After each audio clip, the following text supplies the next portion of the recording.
Hi అండి అందరికీ.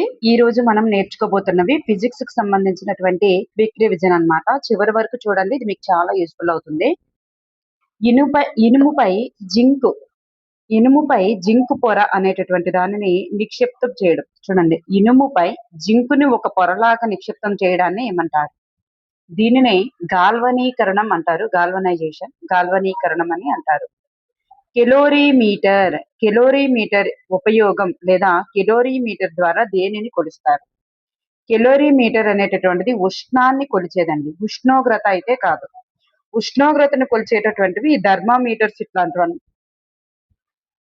అన్నమాట. మరి కిలోరీమీటర్ అనేది ఉష్ణాన్ని కొలిచేటటువంటిది, ఉష్ణోగ్రత అయితే కాదు. క్లినికల్ థర్మామీటర్ లో దీనిని ఉపయోగిస్తారు. క్లినికల్ థర్మామీటర్ లో పాదరసాన్ని ఉపయోగిస్తారు. ఇది ఉష్ణోగ్రతని కొలుస్తుంది. సెల్సియస్ స్కేల్ అనేటటువంటి దీనిపైన ఉంటుంది. మానవ శరీర ఉష్ణోగ్రతలను కొలుస్తుంది అన్నమాట. ఒక్క రోజులో గరిష్ట కనిష్ట ఉష్ణోగ్రతలను తెలియజేసేది ఏమిటి? ఒక్క రోజులో గరిష్ట కనిష్ట ఉష్ణోగ్రతలను తెలియజేసేది సిస్క్ గరిష్ట కనిష్ట ఉష్ణమాపకం. సిస్క్ సిక్స్ కాదు, సిస్క్ యాక్చువల్ గా గరిష్ట కనిష్ట ఉష్ణమాపకం. ఒక వస్తువు వేడి కొన నుండి చల్లన కొనకు ఉష్ణం బదిలీ అవడాన్ని చూడండి. వేడి కొన నుండి చల్లన కొనకు, ఎక్కువ నుండి తక్కువకు అనమాట, ఉష్ణం బదిలీ అయ్యేటటువంటి ప్రక్రియను ఏమంటారంటే ఉష్ణ వహనం అంటారు. ఉష్ణ వహనం. అలాగే భూమి అనేటటువంటిది, భూమి నుండి సముద్రం వైపుకు కదిలేటటువంటి గాలిని ఏమంటారు? భూమి నుండి సముద్రం వైపుకు కదిలేటటువంటి గాలిని భూపవనం అంటారు. లిట్మస్ సూచిక దేని నుండి సంగ్రహించబడుతుంది? లిట్మస్ సూచిక లైకేన్ల నుండి సంగ్రహించబడుతుంది. లైకేన్ల నుంచి. మిల్క్ ఆఫ్ మెగ్నీషియాగా దేనికి పేరు? మిల్క్ ఆఫ్ మెగ్నీషియాగా మెగ్నీషియం హైడ్రాక్సైడ్ కి పేరు. విండో క్లీనర్ గా ఉపయోగపడేది అమోనియం హైడ్రాక్సైడ్. విండో క్లీనర్ గా ఉపయోగపడేది అమోనియం హైడ్రాక్సైడ్. సెల్సియస్ స్కేలును రూపొందించినది ఎవరు? అండర్స్ సెల్సియస్. సెల్సియస్ స్కేలును రూపొందించింది అండర్స్ సెల్సియస్. ఆమ్లాలు పుల్లగా ఉంటాయి, క్షారాలు జారే స్వభావాన్ని కలిగి ఉంటాయి. మన జీర్ణాశయంలో ఉండే ఆమ్లం హైడ్రోక్లోరిక్ ఆమ్లం HCl. వెనిగర్ ఎసిటిక్ ఆమ్లం. వెనిగర్ అనేటటువంటిది ఒక ఎసిటిక్ ఆమ్లం. బేకింగ్ సోడా అంటే చూడండి, ఎసిటిక్ ఆమ్లం, వెనిగర్ నే ఎసిటిక్ ఆమ్లం అంటారు. మరి బేకింగ్ సోడా అంటే sodium hydroxide carbonate. Sodium hydroxide carbonate అంటే NaHCO3 అన్నమాట.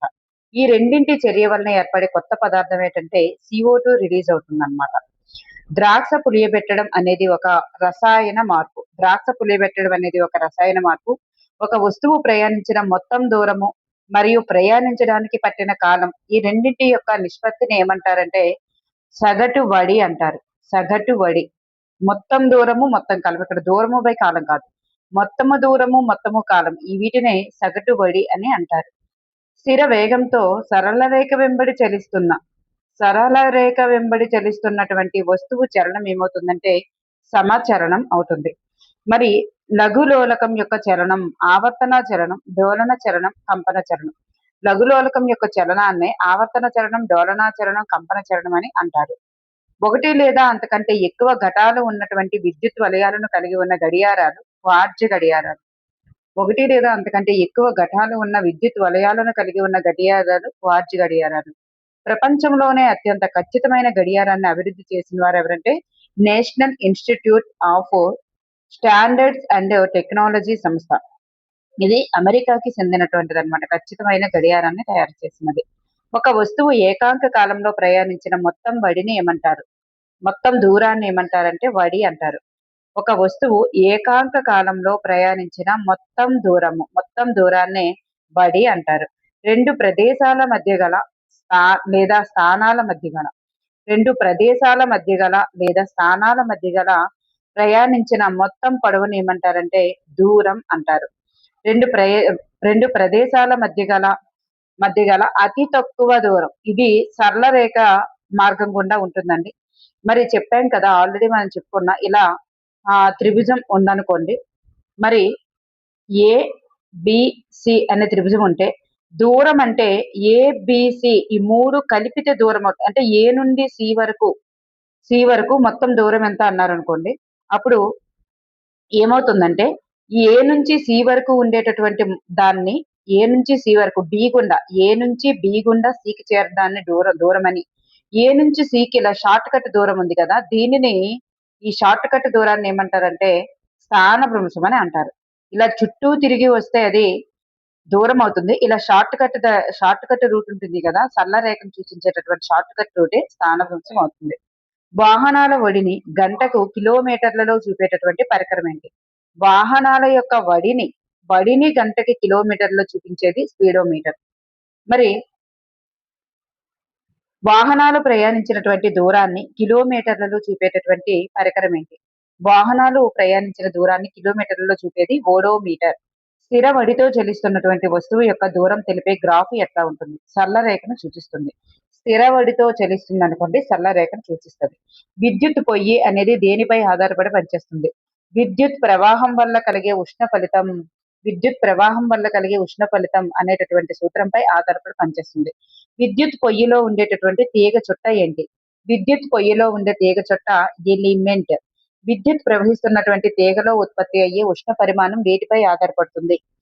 తీగ తయారు చేయబడినటువంటి పదార్థంపై ఆధారపడుతుంది. విద్యుత్ ప్రవహిస్తున్న తీగలో ఉత్పత్తి అయ్యే ఉష్ణ పరిమాణం దేనిపై ఆధారపడుతుంది అంటే తీగ తయారు చేయబడినటువంటి పదార్థంపై మరియు తీగ యొక్క పొడవుపై, తీగ యొక్క మందంపై.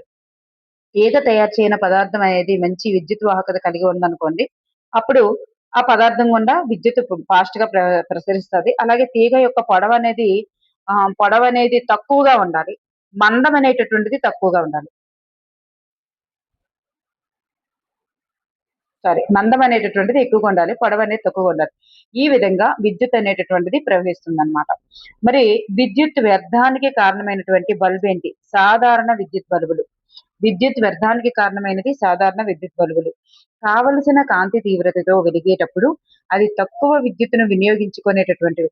అతి తక్కువ విద్యుత్తును వినియోగించుకునేటటువంటివి ఎల్ఈడి, లైట్ ఎమిటింగ్ డయోడ్ అంటారు.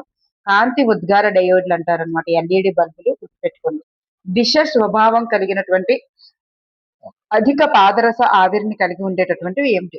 విష స్వభావం కలిగి అధిక పాదరస ఆవిరిని కలిగి ఉండేవి ఫ్లోరోసెంట్ బల్బులు, కాంపాక్ట్ ఫ్లోరోసెంట్ బల్బులు రెండు కూడా అవుతాయి అన్నమాట. ఇవి విష స్వభావం కలిగినటువంటి పాదరస ఆవిరిని కలిగి ఉండేవి ఫ్లోరోసెంట్ బల్బులు, కాంపాక్ట్ ఫ్లోరోసెంట్ బల్బులు. Bureau of Indian standards New Delhi వారు విద్యుత్ ఉపకరణాలపై ఇచ్చినటువంటి వివరాల ధృవీకరణకు భరోసాగా ఇస్తున్నటువంటి చిహ్నం ఏంటి? ఐఎస్ఐ మార్క్ అన్నమాట. ISI mark. చూడండి, గుర్తుపెట్టుకోండి. విద్యుత్ బల్బులో వెలిగేటటువంటి భాగం ఏంటి అంటే ఫిలమెంట్. వలయాలలో ఓవర్లోడ్ కు కారణమయ్యేటటువంటిది అయ్యేటటువంటిది లఘులోలకం. ఓవర్లో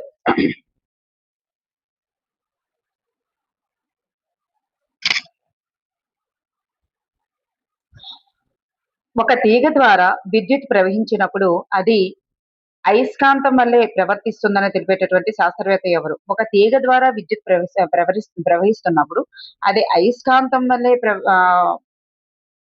ప్రవర్తిస్తుంది. చూడండి, ఒక తీగ గుండా విద్యుత్ ప్రవహించినప్పుడు అది అయస్కాంతం వల్ల ప్రవర్తిస్తుంది అని తెలిపినటువంటి వారు హన్స్ క్రిస్టియన్ ఐర్స్టెడ్ అని గుర్తుపెట్టుకోండి. విద్యుత్ వలయాలకు నష్టం జరగకుండా, మంటలు ఏర్పడేటటువంటి రక్షణ పరికరం ఏమిటి? చూడండి, విద్యుత్ వలయాలకు నష్టం జరగకుండా, మంటలు ఏర్పడకుండా ఆర్పేటటువంటి రక్షణ పరికరం విద్యుత్ ఫ్యూజ్ అన్నమాట. విద్యుత్ అయస్కాంతం ఆధారంగా పనిచేసేటటువంటి పరికరం ఏంటి? విద్యుత్ అయస్కాంతం ఆధారంగా పనిచేసేటటువంటి పరికరం ఏమిటి? విద్యుత్ గంట. Gramophone, motion picture camera, gramophone, motion picture camera, అలాగే కార్బన్ ట్రాన్సిస్టర్. ఈ మూడు కూడా ఆవిష్కరించిన శాస్త్రవేత్త ఎవరంటే థామస్ ఆల్వా ఎడిసన్. గ్రామ్ఫోన్ గాని, మోషన్ పిక్చర్ కెమెరా గాని, కార్బన్ ట్రాన్సిస్టర్ గాని, ఈ మూడు కూడా ఆవిష్కరించినటువంటి శాస్త్రవేత్త Thomas Alva Edison. Rear view mirror అంటే వాహనాలు మనకి హ్యాండిల్ దగ్గర ఉంటాయి కదా, రెండు మిర్రర్స్. వాహనం వెనుక నుండి వచ్చే వాహనాలను చూస్తాము, దాన్నే రియర్ వ్యూ మిర్రర్ అంటారనమాట. దానిలో ఏర్పడే ప్రతిబింబం ఎట్లా ఉంటుంది? దానిలో ఏర్పడేటటువంటి ప్రతిబింబం ఎట్లా ఉంటుంది అంటే వస్తు పరిమాణం కంటే చిన్నదిగా ఉంటది. కుంభాకార దర్పణాన్ని ఉపయోగిస్తారు. వెనుక నుండి వచ్చే వాహనాలను సూచుటకు కూడా ఉపయోగపడుతుందన్నమాట. వెనుక నుంచి వచ్చే వాహనాలు సూచుటకు ఉపయోగపడుతుంది. నెక్స్ట్ వన్ ఈఎన్‌టీ డాక్టర్లు ఉపయోగించేటటువంటి దర్పణాలేంటి? ఈఎన్‌టీ డాక్టర్లు ఉపయోగించేటటువంటిది పుటాకార దర్పణాలు. ఎందుకంటే ఉన్నదానికంటే కొంచెం పెద్దదిగా కనిపించాలి కదా! అందువల్ల అన్నమాట.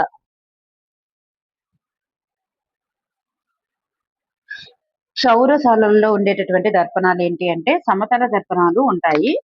మరి సమతల దర్పణాలు ఉంటాయి. కొన్ని దగ్గరల మనకి పుటాకార దర్పణాన్ని కూడా వాడుతున్నారని ఇవ్వడం జరిగిందనమాట. అంటే 2 కూడా. మరి భూతద్దం అనేటటువంటిది ఇది టెక్స్ట్ బుక్ లో ఉన్నటువంటివేనండి. భూతద్దం అనేది ఒక కటకం. కుంభాకార కటకం. దర్పణం అంటే వెనక పూత వేయబడి ఉంటది. భూతద్దంకి వెనక పూత ఏమి ఉండదు కదా! సో కటకం. మధ్యలో మందంగా ఉండి అంచుల వద్ద పలుచగా ఉండేటటువంటివి కుంభాకార కటకాలు. మధ్యలో పలుచగా ఉండి అంచుల వద్ద దళసరిగా ఉండేటటువంటివి మరి పుటాకార కటకాలు. మరి అద్దంలో కుడి ఎడమలు తారుమారు అగుట అనేటటువంటి దానిని ఏమంటారు అంటే పార్శ్వ విలోమం అంటారు. కుడి ఎడమలు తారుమారు అవుటని పార్శ్వ విలోమం అంటారు. విద్యుత్ వలయాలలో ఉపయోగించేటటువంటి ఫ్యూజ్ వైర్ సాధారణంగా దేంతో తయారు చేస్తారు? సీసము ప్లస్ తగరంతో తయారు చేస్తారు ఫ్యూజ్ వైర్ ని. విద్యుత్ ఇస్త్రీ పెట్టెలోని ఎలిమెంట్ ను సాధారణంగా ఏ పదార్థంతో తయారు చేస్తారు? విద్యుత్ ఇస్త్రీ పెట్టెలోని ఎలిమెంట్ ను సాధారణంగా నిక్రోమ్ అనేటటువంటి తీగతో తయారు చేస్తారు. నిక్రోమ్. ఒక వస్తువుపై ప్రయోగించబడినటువంటి బల దిశ ఆ వస్తువు కదిలే దిశలోనే ఉందనుకోండి, అప్పుడు ఆ వస్తువు యొక్క బడి అనేది పెరుగుతుంది, అంటే వేగం పెరుగుతుంది అనమాట. ఒక స్ట్రాను కాగితంతో రుద్దినప్పుడు ఆ స్ట్రా పొందేటటువంటి విద్యుదావేశాన్ని ఏమంటారంటే స్థావర విద్యుదావేశం అని అంటారు. ఆ స్ట్రా ఏం పొందుతుంది అంటే ఒక స్ట్రాను కాగితంతో రుద్దినప్పుడు ఆ స్ట్రా అనేది స్థావర విద్యుదావేశం అనేది పొందుతుంది. ఒక ఆవేశపూరిత వస్తువు మరొక ఆవేశపూరిత వస్తువు చూడండి. ఒక ఆవేశపూరిత వస్తువు అనేది మరొక ఆవేశపూరిత లేదా ఆవేశరహిత వస్తువుపై కలుగజేసేటటువంటి బలాన్ని స్థావర విద్యుత్ బలం అని అంటారు. ప్రమాణ వైశాల్యం గల తలముపై పనిచేసే బలాన్ని ఏమంటారంటే పీడనం. ప్రమాణ వైశాల్యం గల తలముపై పనిచేసేటటువంటి పీడనాన్ని బలం అని అంటారు. ఒక స్థూపాకార పాత్రలోని గాలిపై పనిచేసే గురుత్వాకర్షణ బలాన్ని ఏమంటారంటే వాతావరణ పీడనం అని అంటారు. ఒక స్థూపాకార పాత్రలోని గాలిపై పనిచేసే గురుత్వాకర్షణ బలమే వాతావరణ పీడనం. 2 వస్తువుల మధ్య పరస్పర చర్య కారణంగా ఉత్పన్నమయ్యేటటువంటిది ఏంటంటే బలం. 2 వస్తువుల మధ్య పరస్పర చర్య కారణంగా ఉత్పన్నమయ్యేదే బలం. ఈదురుగాలులు తుఫానులు ఈ రెండింటికి కారణమయ్యేటటువంటిది గాలి పీడనాలలో వ్యత్యాసం. ఈదురుగాలులు తుఫానులకి కారణమయ్యేది గాలి పీడనాలలో వ్యత్యాసం. దూరము ద్రవ్యరాశి అనేటటువంటి వాటికి పరిమాణం ఉంటుంది తప్ప మరి దిశ అనేది ఉండదు. అంటే దూరానికి దిశ ఉంటుంది కానీ పరిమాణం ఉండదు. ద్రవ్యరాశికి పరిమాణం ఉంటుంది కానీ దిశ ఉండదు. అందువల్ల ఏదో ఒకటి మాత్రమే ఉంటుంది కాబట్టి అది అదిశ రాశి. మరి వీటికి దూరము ఉంటుంది, పరిమాణం ఉంటుంది. దిశ ఉంటుంది, పరిమాణం ఉంటుంది అనుకోండి, అప్పుడు అది సదిశ రాశి అవుతుంది అన్నమాట. జీవుల యొక్క మృత అవశేషాల నుంచి తయారయ్యేటటువంటి సహజ వనరులను ఏమంటారు? జీవుల యొక్క మృత అవశేషాల నుంచి తయారయ్యేటటువంటి వాటిని శిలాజ ఇంధనాలు అంటారనమాట. పాత్ర నుంచి గాలిని బయటికి తీసే పంపును కనిపెట్టిన వారు ఎవరు? ఓట్టో వాన్ గ్యారిక్.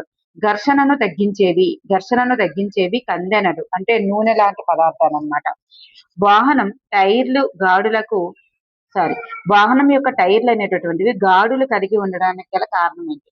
గాడులు ఎందుకు కలిగి ఉంటాయి అంటే ఘర్షణను పెంచేందుకు అన్నమాట.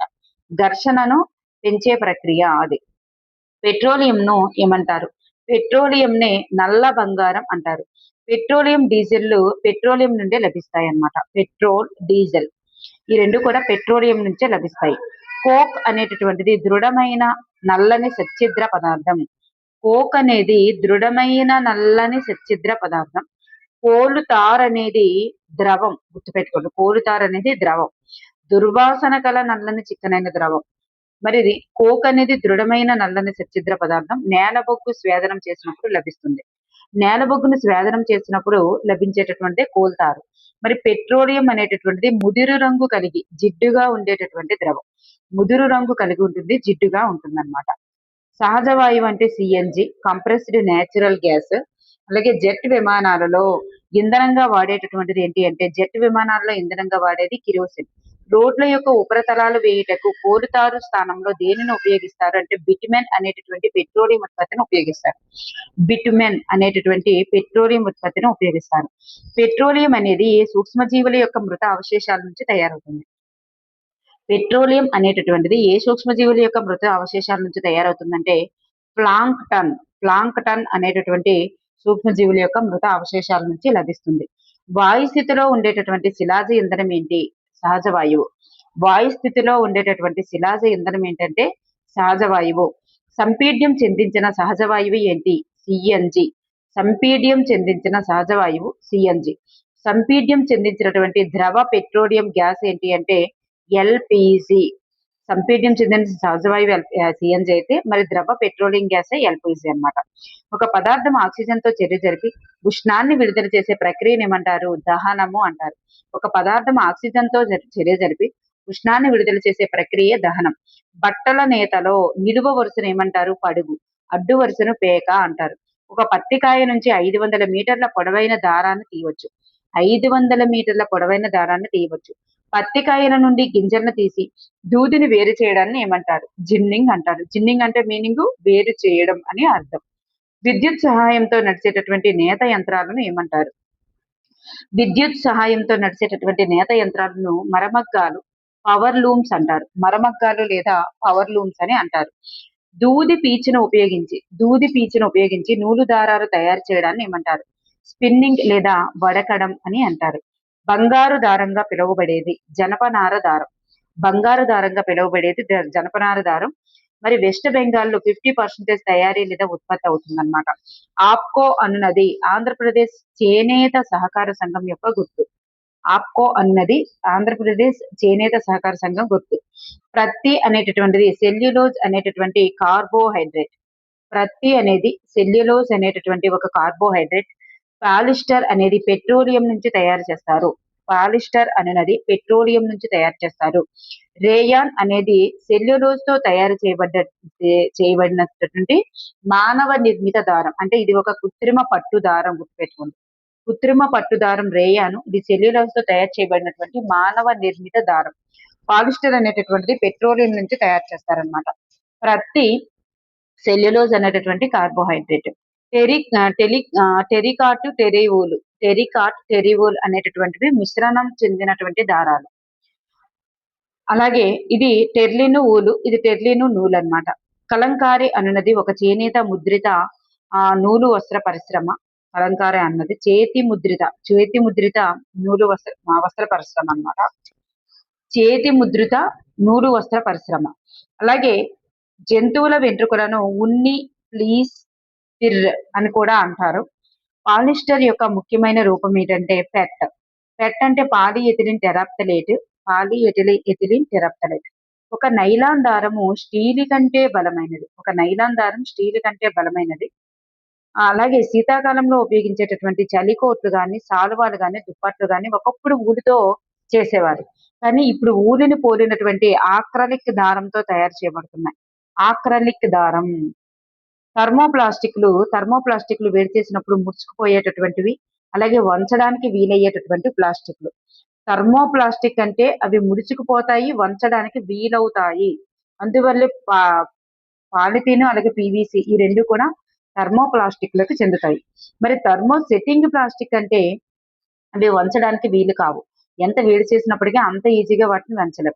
అందుకే కుక్కర్ పిడిలు, దోస తవ పిడిలు ఇట్లాంటి వాటిని తయారు చేస్తారనమాట థర్మోసెట్టింగ్ ప్లాస్టిక్ తో. మేలమైన్, బేకలైట్ అనేటటువంటివి థర్మోసెట్టింగ్ ప్లాస్టిక్ కి ఉదాహరణలు. ఒక వస్తువు విరామ స్థానం నుండి ముందుకి వెనుకకి, పైకి కిందకి, ముందుకి వెనుకకి కదిలినా, పైకి కిందకి కదిలినా ఈ రెండు కూడా కంపనము, డోలన చలనానికి చెందుతాయి. ముందుకి వెనక్కి ఇట్లా కదిలేది గడియారంలో ముళ్ళు, మరి పైకి కిందకి కదిలేది సూది యొక్క స్టిచ్చింగ్ మిషన్ యొక్క సూది కదలిక. ఇలా ఈ రెండు కదలికలు కూడా డోలన చలనం లేదా కంపన చలనం అని అంటారనమాట. మరి డెసిబెల్ అనేది బెల్లలో ఎన్నవ వంతు. డెసిబెల్ అనేటటువంటిది మరి ధ్వనిని కొలిచేటటువంటిది డెసిబెల్స్. మరి ధ్వని తీవ్రతకు ప్రమాణం. మరి ఇది బెల్లలో ఎన్నో వంతు అంటే 1/10వ వంతు అనమాట. ధ్వని తీవ్రతను కొలిచేది సౌండ్ మీటర్, అలాగే నాయిస్ మీటర్. ధ్వని తీవ్రతను కొలిచేటటువంటివి సౌండ్ మీటర్, నాయిస్ మీటర్ అనేటటువంటివి. మరి ప్రమాణం వచ్చేసరికి డెసిబెల్ అన్నమాట. అంటే దాన్ని మీటరు, సెంటీమీటర్ అంటాం కదా అట్లా. ప్రమాణం అనేది డెసిబెల్. మరి మనం కొలవడానికి టేపు ఇట్లాంటివి వాడతాం కదా అట్లాంటిది సౌండ్ మీటరు, నాయిస్ మీటర్ అన్నమాట. మానవుని చెవులు 80 డెసిబెల్స్ వరకు శబ్దాలను భరించగలవు. 80 డెసిబెల్స్ వరకు శబ్దాలను గ్రహించగలవు. శబ్ద కాలుష్యానికి కారణమయ్యేటటువంటి ధ్వని తీవ్రత ఎంత అంటే 85 డెసిబెల్స్ దాటితే శబ్దాలను దాటితే శబ్ద కాలుష్యం కిందకి వస్తుందన్నమాట. శబ్ద కాలుష్యానికి కారణమయ్యే ధ్వని తీవ్రత 85 డెసిబెల్స్. కంపిస్తున్నటువంటి కణం పూర్తి కంపనానికి పట్టే కాలం. కంపిస్తున్న కణం పూర్తి కంపనానికి పట్టే కాలం, ఆవర్తన కాలం మరియు డోలనవర్తన కాలం. ఆవర్తన కాలం మరియు డోలనవర్తన కాలం. మరి ధ్వని తరంగాలు స్ప్రింగ్ లో ఏర్పడేటటువంటి తరంగాలు. ఈ రెండు తరంగాలు దేనికి చెందుతాయి? ఏ మోడల్ అంటే అణుదైర్ఘ్య తరంగాలకు చెందుతాయి. అణుదైర్ఘ్య తరంగాలు ఒక ప్రమాణ కాలంలో జరిగేటటువంటి కంపనాల సంఖ్యను ధ్వని తరంగం యొక్క ఏమంటారు? ఒక ప్రమాణ కాలంలో జరిగేటటువంటి కంపనాల సంఖ్యని ధ్వని తరంగం యొక్క పౌనఃపున్యం అని అంటారు. ధ్వని తరంగం యొక్క పౌనఃపున్యం అని అంటారు. దీనికి ఎస్ఐ ప్రమాణం హెడ్జ్. పౌనఃపున్యానికి ఎస్ఐ ప్రమాణం హెడ్జ్. పౌనఃపున్యమునకు ఎస్ఐ ప్రమాణం హెడ్జ్ అని నామకరణం చేసిన వారు హెచ్ఆర్ హెడ్జ్ అన్నమాట. HR hedge. ధ్వని తీవ్రత ప్రమాణ వైశాల్యం గుండా ప్రతి సెకనులో ప్రయాణించేటటువంటి ధ్వని శక్తి యొక్క మొత్తాన్ని ధ్వని తీవ్రత అంటారు.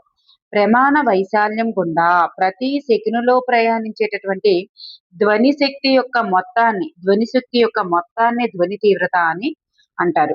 ధ్వని యొక్క సంకేతాలు మన మెదడులో ఎన్ని సెకండ్ల పాటు నిల్వ ఉంటాయి? ధ్వని యొక్క సంకేతాలు అనేవి మన మెదడులో ఎన్ని సెకండ్ల పాటు నిల్వ ఉంటాయి? ఎన్ని సెకండ్ల పాటు నిల్వ ఉంటాయి? 0.1 సెకండ్ల పాటు నిల్వ ఉంటాయి. 0.1 సెకండ్ల పాటు నిల్వ ఉంటాయి.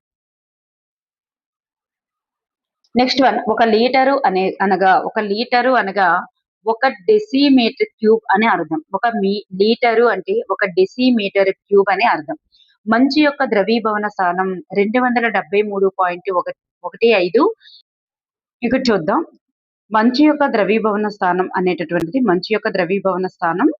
0 డిగ్రీ సెల్సియస్ కి సమానం. 0 డిగ్రీ సెల్సియస్ అంటే 273.15 కెల్విన్స్. మరి నీటి యొక్క మరుగు స్థానం 100 డిగ్రీల సెల్సియస్ కదా. మరి 100 డిగ్రీలకు వెళ్తేనే నీటి యొక్క మరుగు స్థానం. మరి ఇది ఎంతకు సమానం అంటే 373 కెల్విన్లకి సమానం అవుతుంది అన్నమాట. ఒక పదార్థం అనేటటువంటిది ద్రవ స్థితిలోనికి మారకుండా వాయు స్థితి నుండి డైరెక్ట్ ఘన స్థితిలోనికి మారిపోయింది అనుకోండి. చూడండి, వాయు స్థితి నుంచి అంటే ఆవిరి రూపంలో ఉన్నటువంటిది డైరెక్ట్ గా ఘనం రూపంలోనికి మారింది అనుకోండి. వాయు స్థితి నుంచి డైరెక్ట్ గా ఘన స్థితిలోనికి మారడాన్ని నిక్షేపణం అంటారు. దానికి రివర్స్ ఆవిరి అంటే ఒక ఘన స్థితిలో ఉన్నటువంటిది డైరెక్ట్ గా ఆవిరైపోవడం ఉత్పతనం అన్నమాట. మనకి ఉత్పతనానికి ప్రక్రియకి చూడండి, ఘన స్థితిలో ఉంటుంది, మరి డైరెక్ట్ గా ఆవిరైపోతుంది. ఈ ఉత్పతనం ప్రక్రియ గురయ్యేటటువంటివి కర్పూరము, అమ్మోనియం క్లోరైడ్, ద్రవ కార్బన్ డైఆక్సైడ్. ఈ మూడు కూడా ఉత్పతనం అనే ప్రక్రియకి ఉదాహరణ అన్నమాట. ఒక అట్మాస్ఫియర్ అనగా అర్థం ఎన్ని పాస్కల్కి సమానం? ఒక అట్మాస్ఫియర్ అనేది 1.01 ఇంటూ 10⁵ పాస్కల్స్ కి సమానం అన్నమాట. నీటిలో కరిగిన సోడియం క్లోరైడ్ ను ఏ ప్రక్రియ ద్వారా వేరు చేయవచ్చు? నీటిలో కరిగిన సోడియం క్లోరైడ్ ను బాష్పీభవనం అనేటటువంటి ప్రక్రియ ద్వారా వేరు చేయవచ్చు. టిండాల్ అనేటటువంటి ప్రభావంను చూపనిది ఏమిటి? కాపర్ సల్ఫేట్ అనేటటువంటిది టిండాల్ ప్రక్రియను చూపదు. ఒక నానోమీటర్ అనగా 10⁻⁹ మీటర్స్. మూలకం అనేటటువంటి పదాన్ని మొట్టమొదటిసారిగా ఉపయోగించిన శాస్త్రవేత్త ఎవరు? మూలకం అనే పదాన్ని మొట్టమొదటిసారిగా ఉపయోగించిన శాస్త్రవేత్త రాబర్ట్ బాయిల్ 1661లో తెలియజేశారు. పలుచని రేకులుగా మార్చగల లోహాల ధర్మాన్ని ఏమంటారు? పలుచని రేకులుగా మార్చగల లోహాల ధర్మాన్ని స్థరణీయత అంటారు. స్టీల్ యొక్క మిశ్రమ లోహాలు ఏంటి? స్టీల్ యొక్క మిశ్రమ లోహాలు ఇనుము ప్లస్ కార్బన్, దీన్నే స్టీలు అంటారనమాట. ఇనుము కార్బన్ కలిపితే మనకి స్టీలు రెడీ అవుతుంది అనమాట. సుత్తుతో కొట్టినప్పుడు పొడి పదార్థంగా విచ్ఛిన్నమయ్యే అలోహాలు ఏమిటి?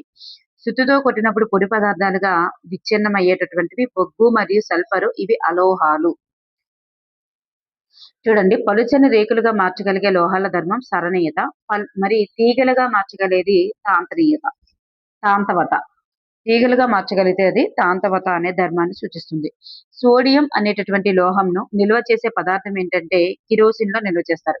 సోడియం లోహంను కిరోసిన్ లో నిల్వ చేస్తారు. ఫాస్ఫరస్ అనేటటువంటి అలోహాన్ని నీటిలో నిల్వ చేస్తారు. ఎందుకంటే అది గాలిలో ఉంటే మరి అది చర్య పొందుతుంది కాబట్టి. లోహము ప్లస్ ఆమ్లము కలిసినప్పుడు ఏమవుతుంది? లోహము ప్లస్ ఆమ్లం కలిసినప్పుడు లవణము ప్లస్ హైడ్రోజన్ విడుదలవుతుంది అనమాట. అన్ని జీవరాశులు జీవించడానికి శ్వాసక్రియలో అవసరమయ్యేటటువంటి అలోహం ఏంటి అంటే ఆక్సిజన్ అనేది ఒక అలోహం అని మీకు తెలియాలన్నమాట. అలోహం ఆక్సిజన్. యాంటీసెప్టిక్ గా గాయాలపై పూసేటటువంటి ఊదా రంగు ద్రావణం అంటే ఊదా రంగు ద్రావణ అలోహం ఏంటి? అయోడిన్. అయోడిన్ కూడా ఒక అలోహం అని గుర్తుకు రావాలి. యాంటీసెప్టిక్ గా గాయాలపై పూసేటటువంటి ఊదా రంగు ద్రావణ అలోహం అయోడిన్. అలాగే మొక్కల్లో ఉండేటటువంటి లోహం ఏంటి? మెగ్నీషియం అనేటటువంటి లోహము. ధాతువుల్లో ఉండే మలినాలకు గల పేరు గాంగ్ లేదా మాట్రిక్స్ అంటారు. ధాతువుల్లో ఉండేటటువంటి మలినాలను గాంగ్ లేదా మాట్రిక్స్ అంటారు. తుప్పు యొక్క ఫార్ములా ఏంటి? తుప్పు యొక్క formula Fe2O3 into H2O. Into అని కాదు, ఇక్కడ నాకు పలికే విధానం తెలియదు. Fe2O3 H2 అన్నమాట. వెండి కాంతి విహీనమగుట వెండి యొక్క కాంతి విహీనమగుట అనేది ఎందుకు అలా అవుతుందంటే సిల్వర్ సల్ఫైడ్ వలన. కాంతి విహీనమగుట అంటే కాంతి పైన ఉండేటటువంటి వెండి పైన ఉండేటటువంటి ఆ లైట్ పోత ఏంటంటే సిల్వర్ సల్ఫైడ్ అన్నమాట. అలాగే సల్ఫైడ్ అనేటటువంటి చర్య పొందడం వల్ల అలా కాంతి విహీనం అవుతుంది. కాఫర్ లోహంపై ఆకుపచ్చని పూత. కాఫర్ లోహంపై ఆకుపచ్చని పూత ఏంటంటే కాఫర్ కార్బోనేట్ అన్నమాట. కాఫర్ లోహంపై ఆకుపచ్చని పూత కాఫర్ కార్బోనేట్. 98% కాపర్ కు గల కారణం బిస్టర్ కాఫర్ అంటారనమాట. బిస్టర్ కాఫర్ మరి 98% కాపర్ కి గల పేరు అనమాట. అలాగే ఇనుము వస్తువుపై జింక్ తో పూత పోయడానికి గల పేరు ఏంటంటే గాల్వనైజేషన్. దీన్నే గాల్వనీకరణం అని అంటారు. ఆస్కార్బిక్ ఆమ్లం లభ్యమయ్యేటటువంటి పదార్థం. ఆస్కార్బిక్ ఆమ్లం ఎక్కడ లభ్యమవుతుంది? ఉసిరి మరియు సిట్రస్ పళ్ళు. ఇక్కడ ఆస్కార్బిక్ ఆమ్లం మనకి లభ్యమవుతుంది. నిమ్మరసంలో ఉండేటటువంటి క్షారం ఏంటి? నిమ్మరసంలో ఉండేటటువంటి క్షారం కాల్షియం హైడ్రాక్సైడ్. నిమ్మరసంలో ఉండేటటువంటి క్షారం ఏంటంటే కాల్షియం హైడ్రాక్సైడ్. మిల్క్ ఆఫ్ మెగ్నీషియాలో ఉండే క్షారం ఏంటంటే మెగ్నీషియం హైడ్రాక్సైడ్. మిల్క్ ఆఫ్ మెగ్నీషియాలో ఉండే క్షారం మెగ్నీషియం హైడ్రాక్సైడ్. చీమ కుట్టినప్పుడు విడుదలయ్యే ఆమ్లం ఫార్మిక్ ఆమ్లం. పాలకూరలో ఉండేటటువంటి ఆమ్లం ఆక్సాలిక్ ఆమ్లం. చీమ కాటుకు పరిష్కారం ఏంటి? Baking soda. దీన్నే సోడియం హైడ్రోజన్ కార్బోనేట్ అంటారు. NaHCO3. Sodium hydrogen carbonate baking soda అనేటటువంటిది. మరియు కాలమైన్ అంటే జింక్ కార్బోనేట్. జింక్ కార్బోనేట్ నే కాలమైన్ అంటారు. గుర్తుపెట్టుకోండి, కాలమైన్ గురించి బిట్టిచ్చే అవకాశం ఉంది.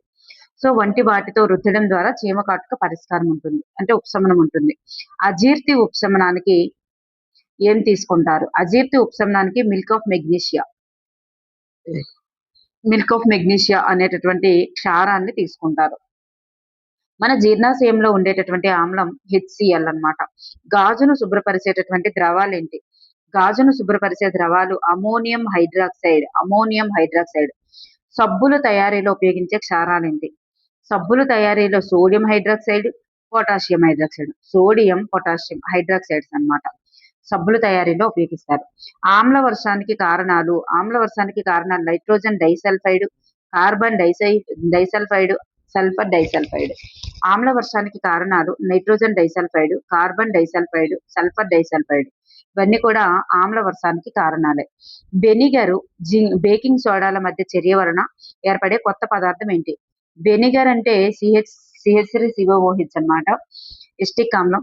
మరి బేకింగ్ సోడా, ఈ రెండింటి చర్య వలన ఏర్పడేటటువంటిది కార్బన్ డైఆక్సైడ్. ద్రాక్ష పులియబెట్టడం అనేది ఒక రసాయన మార్పు. స్పష్టమైనటువంటి పదార్థాలను, పెద్ద స్ఫటికాలను వాటి ద్రావణాల నుండి పొందే ప్రక్రియనే స్ఫటికీకరణం అంటారు. pH అనగా హైడ్రోజన్ యొక్క రుణ సంవర్గమానం అన్నమాట. దీన్నే -log H+ అని సూచించడం జరుగుతుంది. pH అంటే హైడ్రోజన్ యొక్క రుణ సంవర్గమానం. NaCl ద్రావణం గుండా విద్యుత్తును ప్రసరింపజేస్తే అది వియోగం చెంది అంటే రెండుగా విడిపోయి NaOH గా ఏర్పడుతుంది. మరి ఇక్కడ ఇది ఏ ప్రక్రియ అంటే క్లోరో ఆల్కలీ ప్రక్రియ అన్నమాట. వాషింగ్ సోడా యొక్క ఫార్ములా ఏంటి అంటే Na2CO3 10H2O.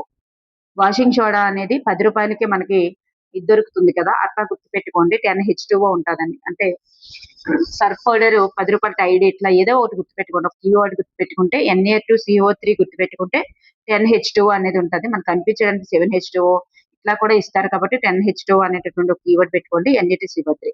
స్వేదన జలం యొక్క pH విలువ. స్వేదన జలంది pH విలువ తటస్థం కాబట్టి pH 7 ఉంటుందన్నమాట.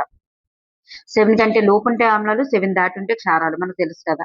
సో బలమైనటువంటి ఆమ్లం యొక్క pH విలువ ఎంత ఉంటుందంటే బలమైన ఆమ్లం అంటే 1 అన్నమాట. 7 కంటే ఎంత తక్కువగా ఉంటే అది బలమైనదని మనకు తెలుసు కదా. మరి భోజనం తర్వాత లాలాజలం యొక్క pH విలువ ఎంత? భోజనం తర్వాత లాలాజలం యొక్క pH విలువ 6.4 నుంచి 6.9. సాల్ట్ కేక్ యొక్క ఫార్ములా ఏంటి? సాల్ట్ కేక్ యొక్క ఫార్ములా Na2SO4. బ్లీచింగ్ పౌడర్ యొక్క formula CaOCl2. Calcium chloro hypochlorite అంటారు దీన్ని.